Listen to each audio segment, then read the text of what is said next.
Class 11 का chapter 4 complex number and quadratic equation. इसमें देखिए सबसे पहले इंट्रोडक्शन पार्ट हम करेंगे। इंट्रोडक्शन में देखिए सबसे पहले है कॉम्प्लेक्स नंबर। तो कॉम्प्लेक्स नंबर क्या होता है? A number in the form of a plus iota b where a and b are real number. क्या होगा? a प्लस आयोटा b की फॉर्म में जब भी हम किसी नंबर को लिखते हैं तो उसको हम कहते हैं कॉम्प्लेक्स नंबर। ठीक है, जैसे मैंने लिखा 2 प्लस आयोटा 3, ये जो i है इसको बोलते हैं iota.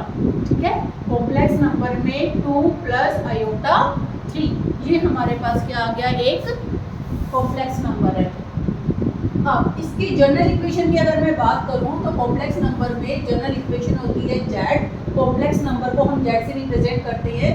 z is equal to a plus iota b। क्या होगी? a plus iota b। ये आपकी क्या है? जनरल इक्वेशन है। उसके बाद बेटा आपकी आती है कुछ प्रॉपर्टी। जैसे हम होल नंबर्स में, रैशनल नंबर्स में, इंटीजर्स में सभी में क्या करते हैं? जब हम इनकी डिफाइन करते हैं, किसी भी टॉपिक को पढ़ते हैं तो उससे रिलेटेड कुछ प्रॉपर्टीज भी होती हैं। ठीक है, ऐसे ही हमारे आज का जो टॉपिक है वो क्या है? कॉम्प्लेक्स नंबर है। तो कॉम्प्लेक्स नंबर की भी क्या होंगी? कुछ प्रॉपर्टीज होगी। तो सबसे पहले हमारी आती है प्रॉपर्टी। किसके लिए हम कर रहे हैं? एडिशन के लिए। किसके लिए कर रहे हैं? एडिशन के लिए। तो सबसे पहली जो प्रॉपर्टी है वो होती है आपकी क्लोजर प्रॉपर्टी। तो क्लोजर प्रॉपर्टी में क्या होता है कि अगर आप किन्हीं भी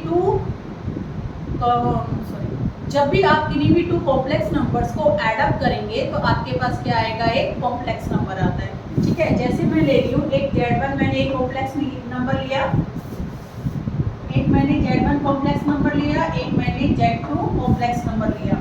ठीक है, अगर मैं इन दोनों कॉम्प्लेक्स नंबर को ऐड करती हूँ तो आपके पास क्या आएगा? एक अनदर कॉम्प्लेक्स नंबर आएगा। ठीक है, सेकेंड प्रॉपर्टी है कम्यूटेटिव प्रॉपर्टी। कम्यूटेटिव प्रॉपर्टी क्या होती है कि अगर मैं a प्लस बी करती हूँ, ठीक है, a प्लस बी किसके इक्वल होगा? b प्लस a के इक्वल होगा। जैसे मान लो मैंने 2 और 3 को ऐड किया तो 2 और 3 कितने हो गए? 5। और 3 में 2 मैं ऐड करूंगी तो भी मेरा 5। तो ये कम्यूटेटिव प्रॉपर्टी जो है वो एडिशन के लिए सेटिस्फाई करेगी। तो यहाँ पर कॉम्प्लेक्स नंबर के लिए हमें लिखना है तो आप क्या लिखेंगे? z1 plus z2 is equal to z2 plus z1। क्या होगी? z1 प्लस z2 का जो आंसर है वो किसके इक्वल होगा? z2 प्लस z1 के। नेक्स्ट प्रॉपर्टी है आपकी एसोसिएटिव। एसोसिएटिव प्रॉपर्टी में क्या होता है कि कोई भी आपके पास 3 कॉम्प्लेक्स नंबर्स है। ठीक है, आपके पास क्या है? 3 कॉम्प्लेक्स नंबर है। तो मैं कह रही हूँ z1 z2 है z3। तो आप क्या लिखेंगे? z1 प्लस ब्रैकेट में z2 plus z3 equal to में किसके इक्वल होगा?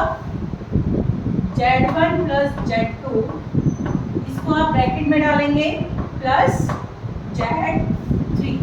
इसके लिए हम होल नंबर का एक एग्जांपल ले रहे हैं। देखो जैसे यहाँ पर मैंने 2 लिया तो 2 प्लस 3 प्लस 5, तो 3 और 5 आपके पास एक, यहाँ पर मैं लिख कर दे रही हूँ 2 प्लस 3 और 5 मैंने लिया है। तो 3 और 5 को ऐड किया 8, यहाँ पर 2, कितना हो गया? 10। ऐसे ही यहाँ पर अगर मैं ऐड करूँ तो z1 आपके पास क्या है? 2 प्लस 3 प्लस 5, तो 2 और 3 5 प्लस 5, दिस इज 10। तो ये एसोसिएटिव प्रॉपर्टी है। एसोसिएटिव प्रॉपर्टी में क्या होता है? z1 plus z2 plus z3 is equal to z1 plus z2 plus z3। Clear? Next property है आपकी एडिटिव आइडेंटिटी। एडिटिव आइडेंटिटी में देखो आपके पास क्या होता है बेटा? एडिटिव आइडेंटिटी है कि किसी भी कॉम्प्लेक्स नंबर में अगर आप 0 ऐड करते हैं, किसी भी कॉम्प्लेक्स नंबर में अगर आप 0 ऐड करेंगे तो आपके पास क्या आएगा? सेम वही नंबर आएगा।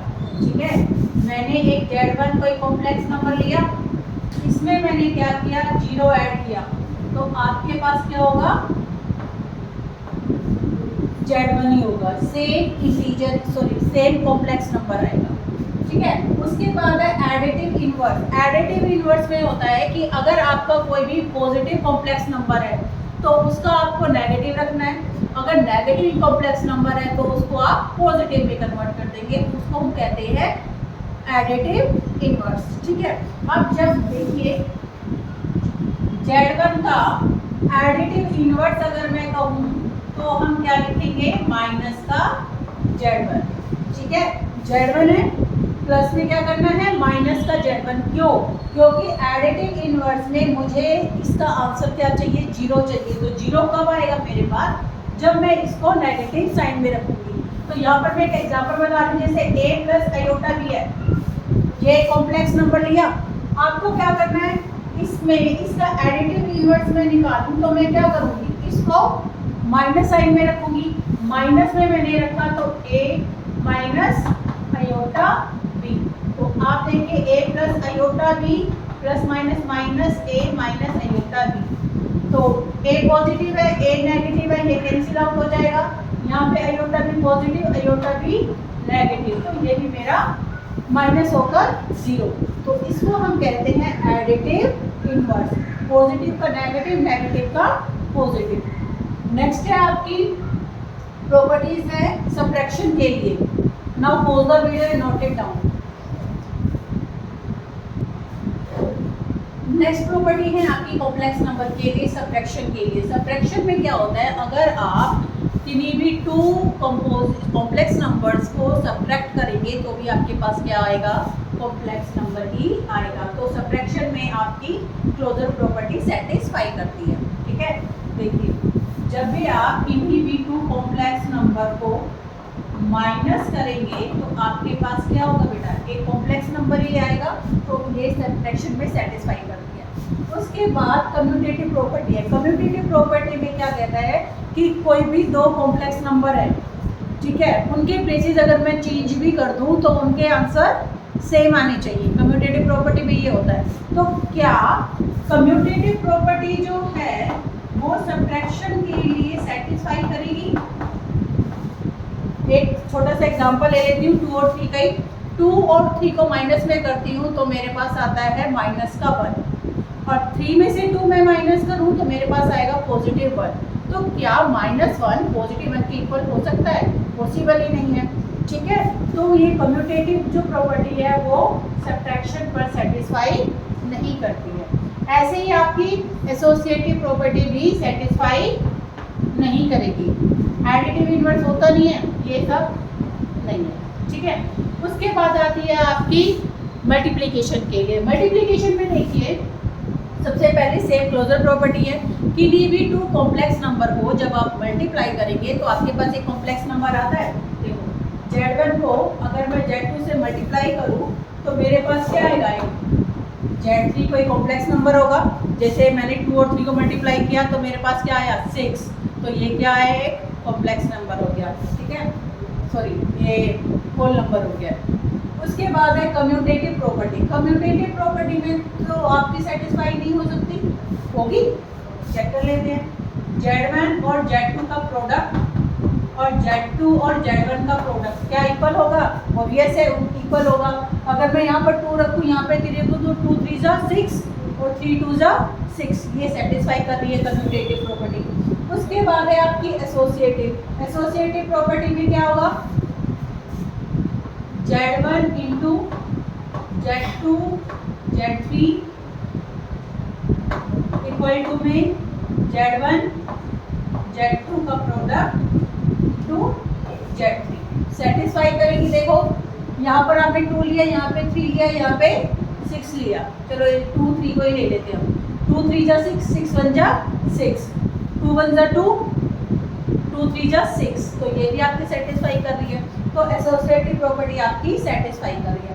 इसमें आइडेंटिटी और एडिटिव इनवर्स नहीं होता है। इसके प्लेस पर आपके पास होता है क्या, मल्टीप्लिकेटिव इनवर्स और कौन सी प्रॉपर्टी आएगी बेटा, डिस्ट्रीब्यूटिव प्रॉपर्टी।